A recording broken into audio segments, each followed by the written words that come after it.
Assalamualaikum warahmatullahi wabarakatuh. Sebelumnya perkenalkan nama saya Shania Stambuk F231222035. Video ini dibuat sebagai tugas mata kuliah Ekonomi Wilayah dan Kota, yaitu untuk menghitung PDRB dengan menggunakan analisis LQ dan DLQ. Tapi sebelum itu, berikut ini adalah penjelasan singkat mengenai analisis LQ dan DLQ beserta rumusnya.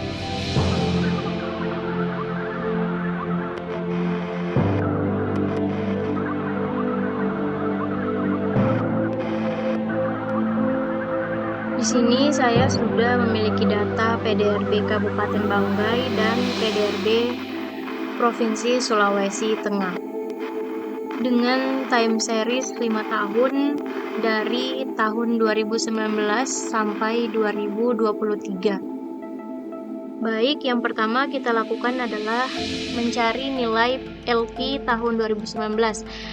Rumusnya adalah PDRB sektor di kabupaten per total PDRB sektor di kabupaten dibahagi PDRB sektor di provinsi per total PDRB sektor di provinsi. Selanjutnya kita mengunci rumus untuk bisa digunakan pada kolom selanjutnya.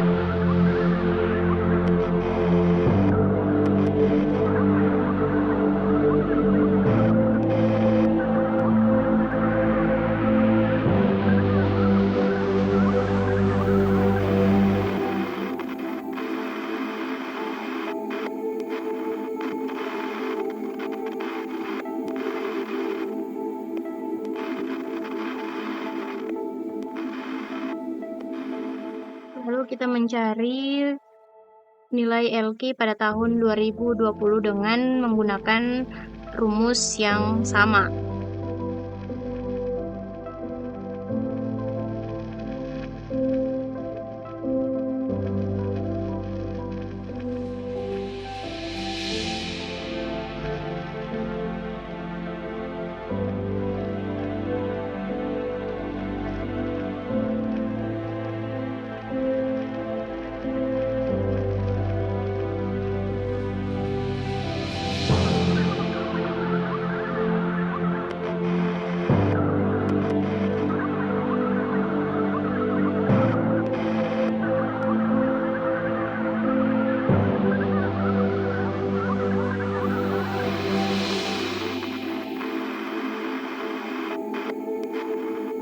Begitu juga untuk nilai LQ pada tahun-tahun selanjutnya. Kita masih menggunakan rumus yang sama. Lalu kita mencari nilai rata-rata LQ dengan menggunakan rumus sama dengan kemudian average. Lalu kita pilih baris nilai LQ pada sektor A. Nah, kemudian kita bisa tarik untuk kolom selanjutnya.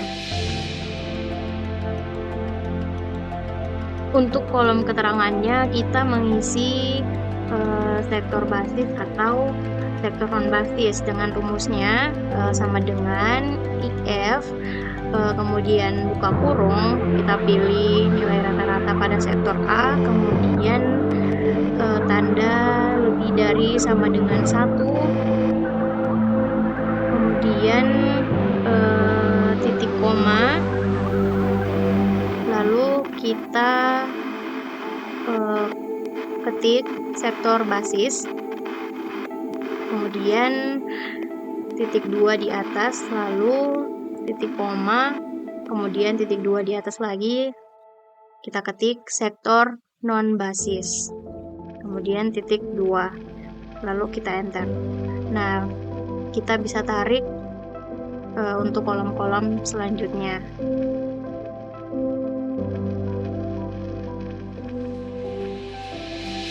Maka didapat hasil keterangan untuk nilai rata-rata LQ, apakah dia sektor basis atau non basis, sektor non basis. Selanjutnya mencari nilai DLQ. Di sini saya menggunakan data PDRB dengan menambahkan PDRB tahun 2018 gunanya untuk mencari nilai rata-rata pertumbuhan. Jadi sebelum mencari nilai DLQ-nya sendiri, kita terlebih dahulu mencari nilai rata-rata pertumbuhan untuk kabupaten dan PDRB provinsi. Rumusnya adalah data PDRB tahun 2019 dikurang dengan data PDRB tahun 2018. Itu untuk mencari rata-rata pertumbuhan di kabupaten pada tahun 2019. Begitu pula untuk rata-rata pertumbuhan pada tahun-tahun selanjutnya.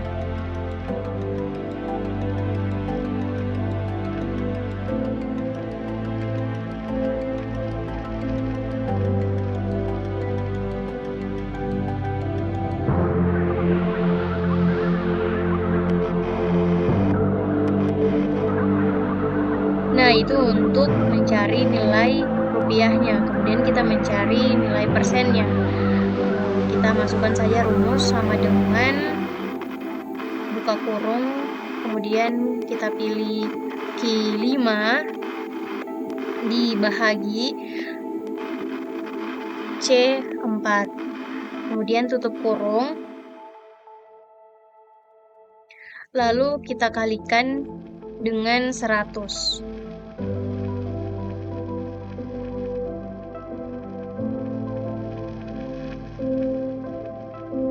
Sebelumnya di sini saya mengubah angka desimalnya dengan maksimal 2 angka di belakang koma.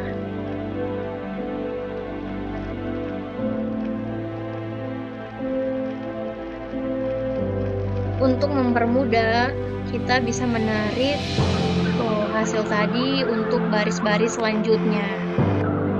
Lalu juga kita bisa menarik ke bawah pada kolom-kolom selanjutnya.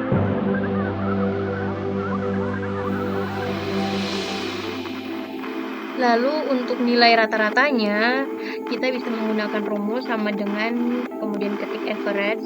Lalu kita pilih rata-rata pertumbuhan dengan nilai persen pada baris tahun 2019 sampai 2023 pada sektor A. Begitu pula untuk sektor-sektor selanjutnya.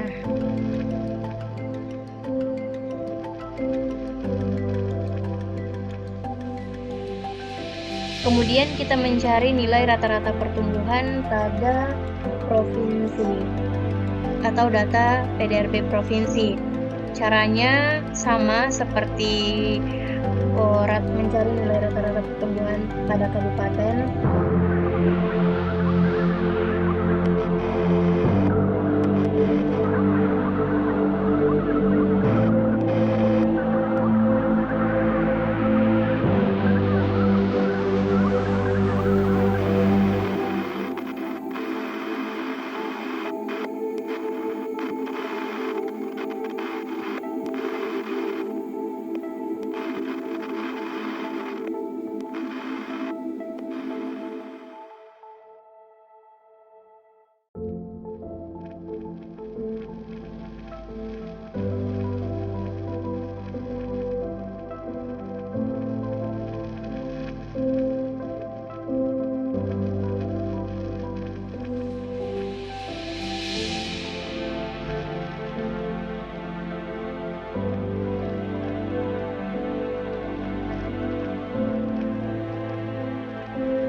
Selanjutnya kita mencari nilai DLQ. Untuk kolom GIJ sendiri itu adalah nilai dari rata-rata pertumbuhan di kabupaten. Kolom GIP itu rata-rata pertumbuhan di provinsi.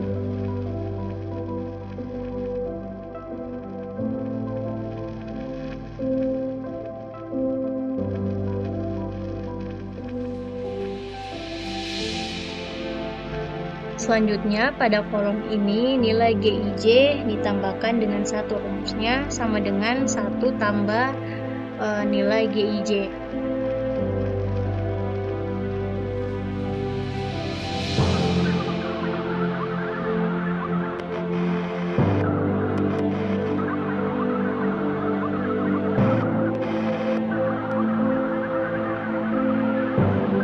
Lalu kita masukkan nilai GIP-nya, itu adalah nilai rata-rata pertumbuhan di provinsi.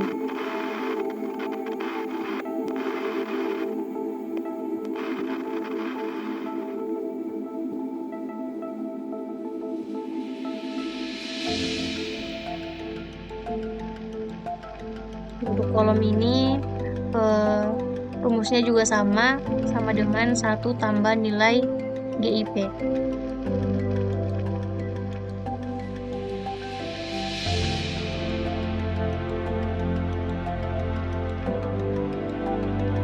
Pada kolom ini kita mencari nilai rata-rata pertumbuhan PDRB pada sektor A di kabupaten dibagi dengan rata-rata pertumbuhan total PDRB di kabupaten.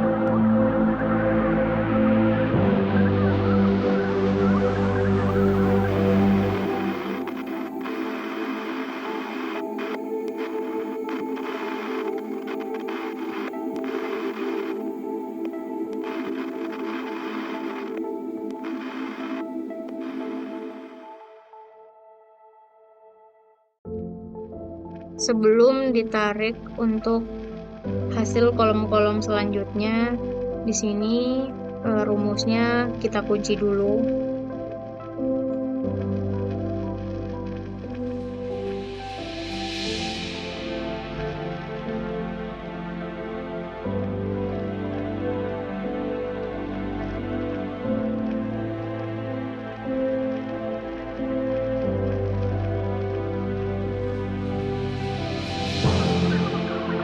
Untuk nilai pada kolom ini sama, yaitu rata-rata pertumbuhan pada sektor A di provinsi dibagi dengan rata-rata pertumbuhan total PDRB di provinsi.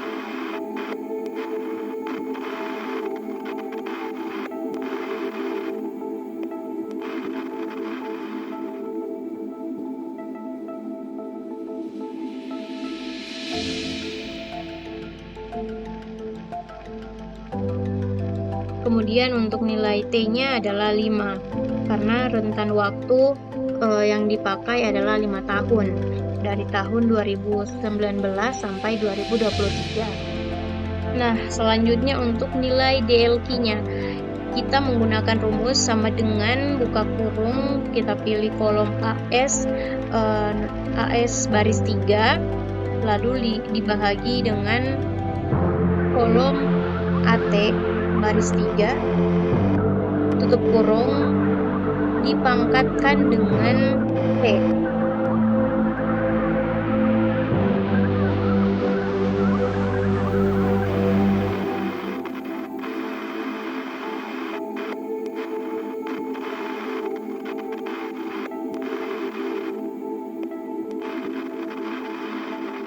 Setelah didapatkan nilai DLQ-nya, kita menambahkan lagi kolom keterangan untuk mengisi apakah nilai DLQ-nya prospektif atau tidak.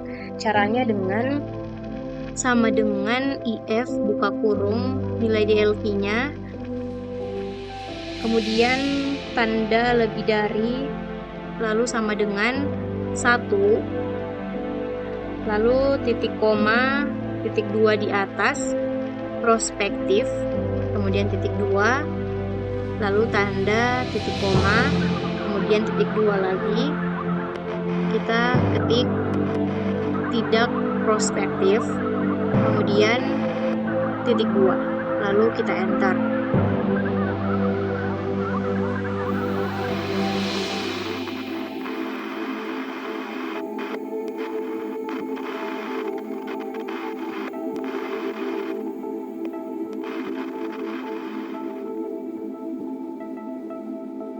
Nah, di sini sudah didapatkan keterangan hasil dari DLQ-nya.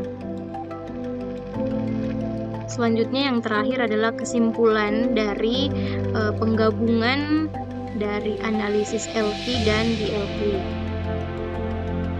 Caranya kita memasukkan dulu nilai LQ-nya.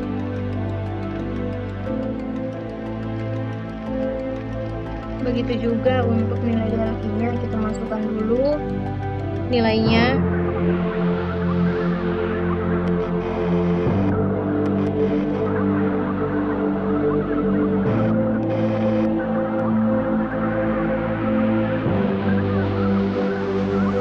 Juga untuk keterangan LQ dan DLQ-nya, kita masukkan.